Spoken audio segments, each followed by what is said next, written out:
Welcome back to the channel. I am the mysterious nomad. If you want to keep these logs open and survive the night, leave a like and subscribe. Now, lock your doors, turn down the lights, and listen closely. I needed absolute, suffocating silence.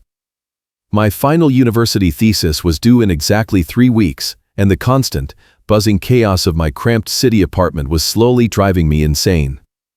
I was 23 years old, running on endless cups of cheap coffee and 4 hours of sleep a night, and I knew that if I did not find somewhere completely isolated to write, I was going to fail. That is when I found the listing. It was a remarkably cheap rental house tucked deep in the southern countryside of rural Georgia. The pictures showed a single-story, weather-beaten wooden house surrounded by a suffocating wall of towering pine trees. The nearest neighbor was over 5 miles down a winding, deeply rutted dirt road just off Highway 82. It was perfectly, almost dangerously, isolated. I packed my laptop, enough groceries to last me 21 days, and drove out there on a late Friday afternoon. By the time I arrived, the autumn air was already biting cold, and the sun was dipping below the tree line, casting long, skeletal shadows across the overgrown yard. The house itself was exactly as advertised, but standing in front of it, I realized how exposed I was. The ground floor featured several large, single-pane windows that offered sweeping views of the dark woods. At night, with the interior lights on, the house turned into a glowing glass box. Anyone standing out in the dark tree line would be able to see my every move, while I would see absolutely nothing but my own reflection in the glass. I pushed the creeping anxiety down, blaming it on my city-born paranoia, and set up my workspace at the small kitchen table. The first 2 nights were incredibly productive. The silence of the deep country was so profound it almost rang in my ears. There were no sirens, no shouting neighbors, just the occasional snap of a falling branch or the distant howling of a stray dog. But the absolute dark of the countryside was something I had never experienced. When I turned off the porch light, the world outside simply ceased to exist. It was the 3rd night when the isolation shattered. I was up late, typing furiously. The digital clock in the corner of my laptop screen read exactly 2 a.m., the only sound in the house was the rhythmic clicking of my keyboard.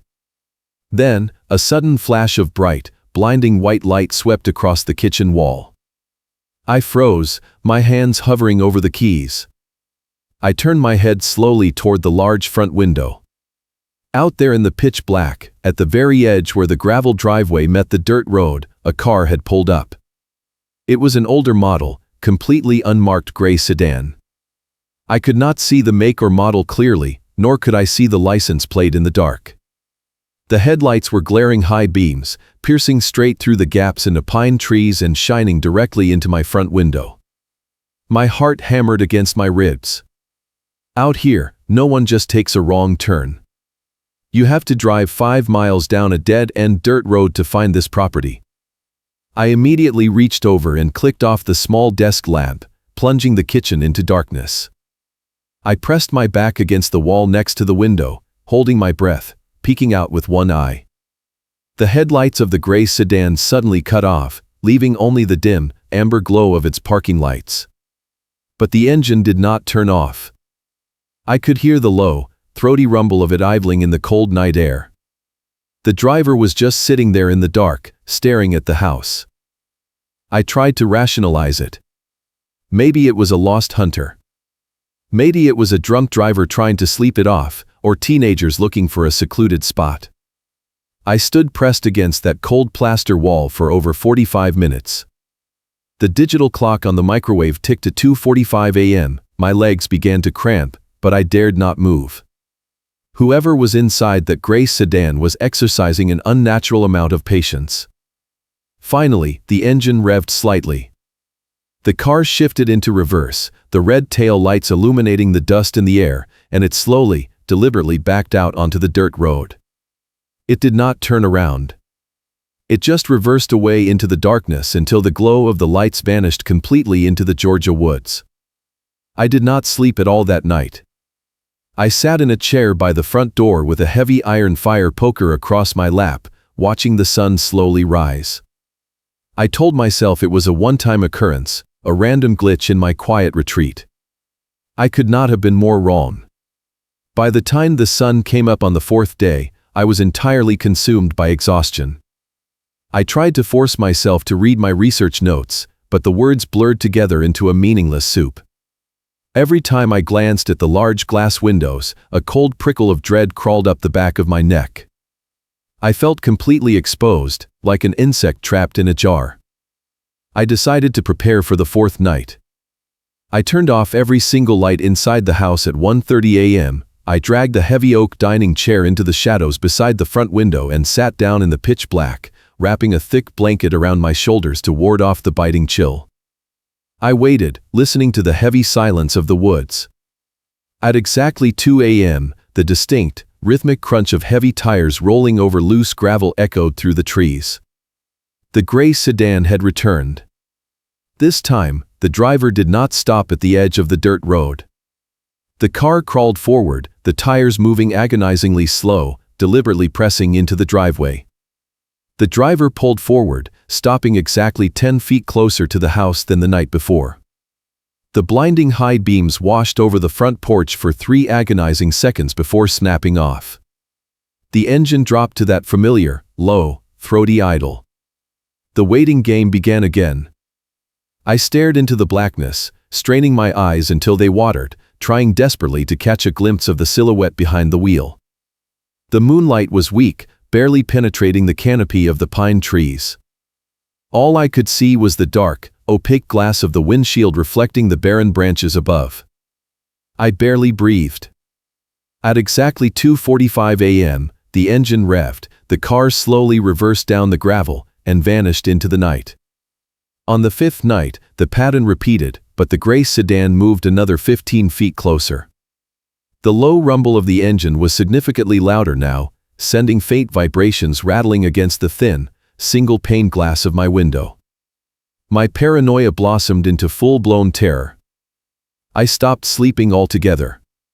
My limbs felt leaden, my eyes were constantly dry and burning, and my nerves were completely frayed. Every snapping twig in the forest sounded like a footstep. Every shadow looked like a man standing in the tree line.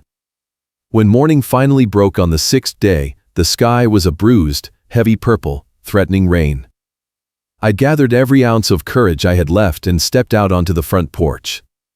The cold autumn air hit my face like a wet towel. I walked down the gravel driveway, my boots crunching loudly in the dead silence of the morning, gripping the heavy iron fire poker tightly in my right hand. I reached the exact spot where the gray sedan had parked just hours prior. I looked down at the damp gravel. There were small, fresh puddles of leaked motor oil staining the gray stones black. But it was what lay just to the left of the tire tracks that made my stomach drop into my shoes. Scattered in the wet dirt was a pile of crushed cigarette butts. They were fresh, at least a dozen of them, reeking faintly of cheap, stale tobacco. This meant the driver was not just sitting in the car with the doors locked and the windows rolled up. He had been rolling his window down, chain smoking in the freezing cold, sitting in the absolute dark, and just staring at my house for 45 minutes straight. A sudden, violent wave of nausea washed over me. I spun around to walk back inside, desperate to lock the heavy wooden door. I decided right then I was going to pack my bags, drive to the nearest town, and call the local sheriff, even if I sounded like a completely crazy, sleep-deprived student. I could not stay here another night. As I hurried back up the 3 wooden stairs to the front porch, the toe of my boot caught on something. I stopped and looked down. Tucked neatly underneath the edge of the bristly welcome mat was a piece of folded, heavy-duty paper. The corner was flapping slightly in the morning breeze. It had not been there when I first arrived. It had not been there yesterday afternoon. My hands shook violently as I picked it up and unfolded it. It was a topographical map of the local county. The tiny dirt roads, the thick patches of pine woods, the meandering creeks, all detailed in faded, printed ink. And right in the center of the page, drawn in thick, bleeding red marker, was a tight, deliberate circle. It was drawn directly over the location of my rental house. He had not just found me by accident. He was hunting. He was marking his territory. And the most terrifying realization hit me like a physical blow to the chest.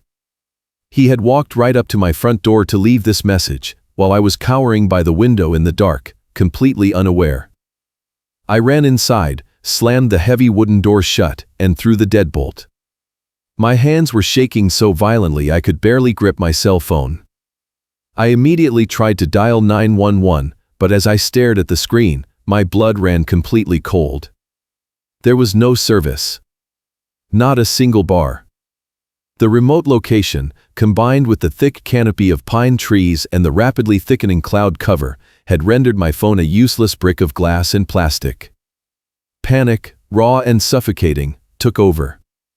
I dragged my suitcases into the center of the living room and began wildly throwing my clothes, my laptop, and my research notes into them. I did not care if they were folded. I just needed to leave. I decided I would drive my small commuter car as fast as I could down that 5-mile dirt road until I reached Highway 82, and I would not stop until I found a brightly lit gas station or a police precinct. But the Georgia weather had other plans. By noon, the bruised purple sky had turned a sickly, suffocating black. The wind began to howl, whipping the heavy branches of the pine trees violently against the roof of the rental house. And then, the sky broke open. It was not just a rainstorm, it was a torrential, blinding downpour. The water came down in sheets so thick I could not see past the front porch. I rushed to the window and stared down the long gravel driveway leading to the dirt road. My escape route was already gone. The dirt road had transformed into a churning, impassable river of thick, red clay mud. If I tried to drive my low-clearance car through that, I would get stuck within the first 100 feet, trapped in the mud with the Stalker somewhere out there in the woods. I was officially trapped. The hours dragged on in an agonizing blur of rain and thunder. The noise of the storm was deafening, a constant, roaring drum on the roof that masked every other sound in the world. As night fell, the house plunged into a deep, claustrophobic darkness. I kept every light turned off. I sat on the floor in the hallway, clutching the heavy iron fire poker, staring down the dark corridor toward the front door. The digital clock on the kitchen microwave glowed a faint, neon green in the darkness. It read 2:59 a.m. I held my breath. The thunder cracked overhead, rattling the floorboards beneath my knees. The clock ticked over. 3 a.m. Through the heavy curtain of rain, a pair of blinding white high beams suddenly pierced the darkness outside. The gray sedan had arrived. But this time, it did not stop at the edge of the road. It did not creep forward 10 or 15 feet. The engine roared, pushing through the thick mud and gravel, and the car pulled aggressively all the way up the driveway. The high beams washed directly over the front of the house, illuminating the living room in a harsh, glaring white light. The car jerked to a halt mere inches from the bottom step of my front porch. For the first time in 6 nights, the engine did not idle. It was abruptly cut off. The sudden mechanical silence beneath the roar of the rain was terrifying. Then, I heard the distinct, heavy metallic clunk of a car door opening, followed instantly by a solid slam. He was out of the car. He was in the yard. I scrambled backward on my hands and knees, moving away from the front door and retreating deeper into the hallway. My heart was beating so fast my vision blurred. I waited for the sound of heavy boots on the wooden porch stairs. I waited for the doorknob to jiggle or a fist to pound against the wood. Instead, a loud, violent clank echoed from the side of the house. Instantly, the neon green clock on the microwave went completely black. The low hum of the refrigerator died in its tracks. The heating unit in the ceiling wound down to a lifeless halt. He had found the exterior breaker box. He had deliberately severed the power to the entire house. I was completely swallowed by the pitch black. The darkness was absolute, heavy, and suffocating. The only sound left was the relentless, driving rain pounding against the roof. I gripped the fire poker with both hands, my knuckles turning white, pressing my back against the hallway wall. Then, I heard it. Coming from the back of the house, near the kitchen patio door. It was a sound so deliberate and unnatural it froze the blood in my veins. Underneath the noise of the storm, there was a sharp, high-pitched screeching. It was the unmistakable sound of metal grinding against glass. He was using a glass cutter on the large pane of the back door. I squeezed my eyes shut, paralyzed by terror. A few seconds later, a soft, muffled pop echoed through the kitchen, followed by the faint tinkling of glass shards scattering across the linoleum floor. A blast of freezing, wet air rushed through the hallway, carrying the smell of rain and damp earth into the house. He had removed the glass. He had reached in and unlocked the deadbolt from the inside. The back door creaked open, the hinges whining softly in the dark. And then, I heard them. Heavy, wet footsteps stepping slowly and deliberately onto the hardwood floor. He was inside the house. The heavy, wet footsteps moved slowly from the kitchen linoleum onto the hardwood floor of the dining room. Each step was accompanied by the soft squelch of rainwater and mud. He was not rushing. He was not tearing through the house looking for valuables. He was walking with the slow, terrifying confidence of someone who knew exactly where they were going and knew that their prey had nowhere left to run. Panic threatened to lock my limbs, but pure survival instinct finally kicked in. I remembered the small utility closet at the very end of the hallway, just past the bathroom. When I first moved in, I had opened it to check the water heater and noticed a square cut into the floorboards. It was an access hatch to the dirt crawlspace beneath the foundation. It was my only way out. I gripped the fire poker tight against my chest and moved backward, sliding my socked feet silently over the wood. The stalker paused in the living room.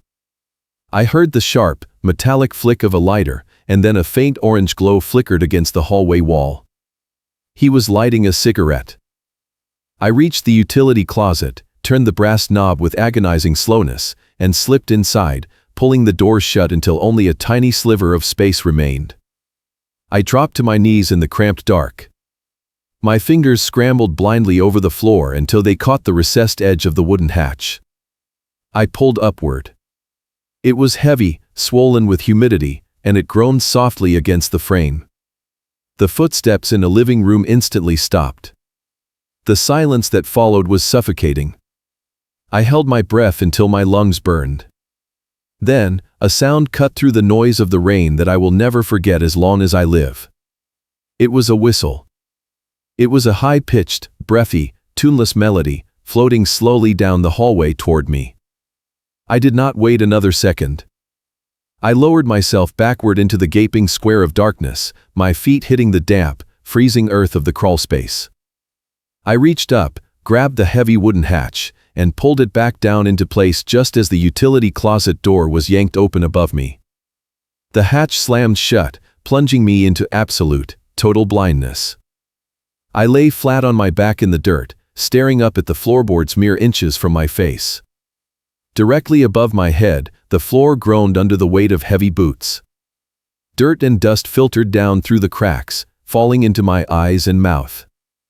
I pressed my hands over my own face, terrified that my violently shaking breath would give me away. The stalker stood right above me for what felt like an eternity. He continued to whistle that horrible, disjointed tune, his boots slowly pivoting on the wood. He was searching the closet. He tapped the metal side of the water heater with something hard and heavy. Then, the footsteps slowly moved away, heading back down the hall toward my bedroom. I knew I had only minutes before he realized I was not in any of the rooms and came back to check the floor. I rolled onto my stomach and began to drag myself through the damp, claustrophobic crawlspace. The space was barely 2 feet high. The earth was freezing and slick with mud from the leaking rain. Rusted nails from the floor joists snagged my clothes and tore at my skin in the dark. Spiders and thick, sticky webs coated my face and hands, but I did not stop moving. I crawled toward the front of the house, desperate to find one of the foundation vents I had seen from the outside. My outstretched hand finally hit a wall of cold, rusted iron. It was a ventilation grate. I pushed against it, but it was bolted into the cinderblock foundation. Desperation gave me strength I did not know I possessed. I flipped onto my back, pulled my knees to my chest, and kicked the heavy iron grate with both boots as hard as I could.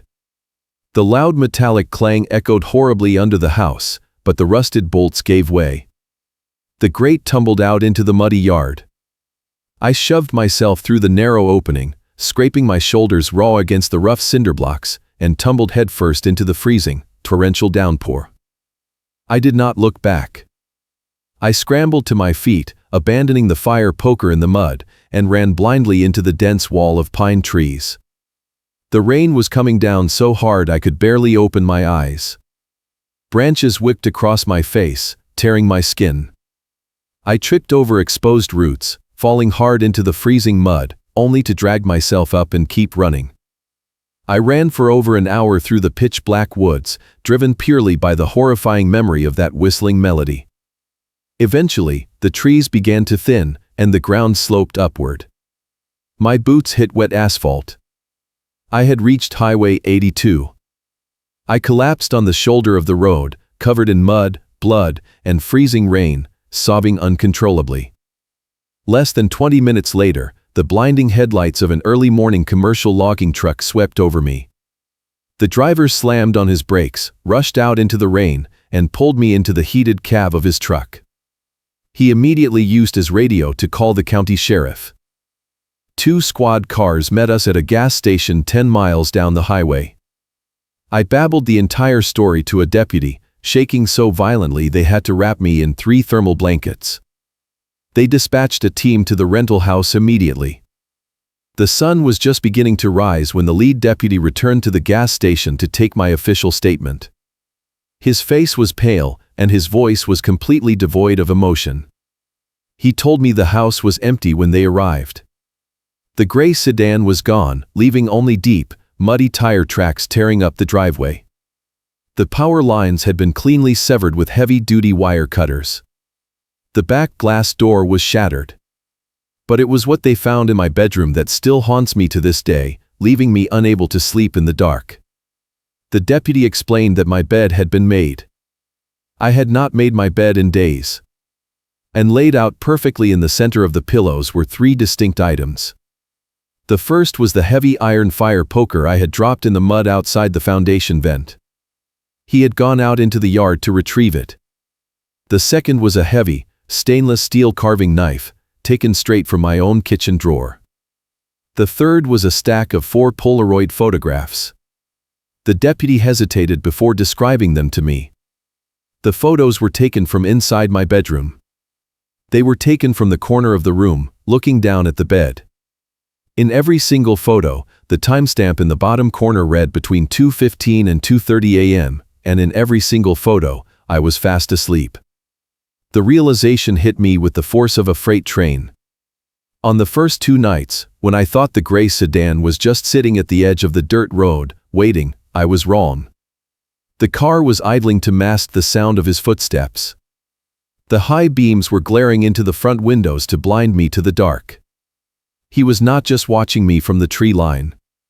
He was picking the lock on the back door. He was standing in the corner of my pitch-black bedroom, watching me sleep, taking pictures while his car idled at the end of my driveway. I never went back to that house. I paid a moving company to pack my belongings during broad daylight with a police escort. I failed my thesis. I moved back to the crowded, noisy city, and I never complained about the sounds of my neighbors ever again. The man in the gray sedan was never caught. The police ran the tire treads, but they matched a generic brand sold at thousands of stores across the country. Sometimes, when the city goes quiet for just a moment around 3 a.m., I find myself staring at the window, terrified that I will hear the low, throaty rumble of an idling engine and a faint, tuneless whistle drifting through the glass. The true horror of isolation is not that you are completely alone. It is the terrifying realization that you might not be alone at all, and there is absolutely no one around to hear you scream. We seek out quiet places to escape the chaos of the world, never stopping to think about what kind of predators thrive in the dead silence. That man did not just want to harm me. He wanted to play a game. He wanted me to know he had total control over my life and my sanctuary. The most terrifying monsters do not hide in the shadows. They park in your driveway, shine their lights in your eyes, and wait for you to realize they are already inside. If you want to keep these logs open, leave a like and subscribe to Grim Reality Logs. Let me know in the comments which story kept you up tonight. Stay safe.